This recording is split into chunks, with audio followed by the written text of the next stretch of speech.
So, hi mga paps, meron ding nag-walk-in sa atin na Honda PCX 150.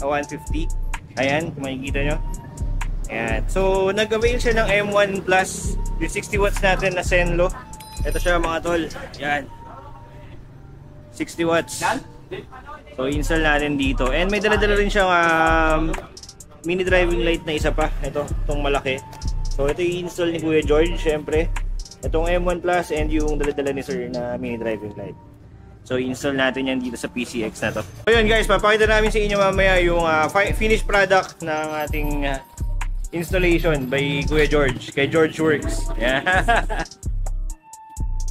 So, ayan, magandang hapon mga tol. So, natapos na installation ni Kuya George dito sa PCX ng M1 Plus and yung dala ni Boss na AES na mini driving light. Itong malaki.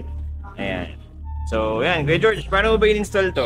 So yun, pag-install natin dito sa sa AES niya nadala, tapos yung MDL natin, nag-base sa atin ng MDL na M1 Plus, syempre nandun yung sa ilalim, setup natin.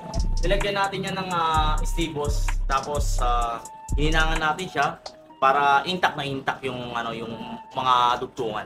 Tapos ang ginamit natin yung switch, ito syempre dual 3-way switch. Para yung isang switch dun sa may M1 Plus, tapos yung isang switch naman dun sa may dala-dala niya na mini driving malaki. So, syempre, start natin. Makita natin sa kanila kung gaano kalakas yan. M1 Plus natin. Sa M1 Plus natin, yan. Ang napili ni Sir na low beam, yung dilaw, kasi nga, yung malaki niya, ang low beam nun, dilaw din. Sinabay ko lang siya. Then, ang high beam ng natin, ng M1 Plus, dual color na siya. Free tayo dyan, syempre, nagkabit sa atin ng MDL, may free tayo dyan na passing. Pagka naka-low beam siya, ay pagka naka-off yung MDL, makapag-passing. Pagka naka-low beam siya, makapag-passing pa rin.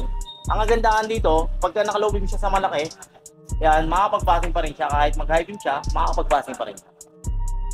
So yun ang ginawa nating setup. Tapos yung maliit, syempre dinagay natin pagdating sa PCX 150, nandito yan sa may gitna, sa may ilalim lang. Yan, wala namang puntama yan mga packs. Yan.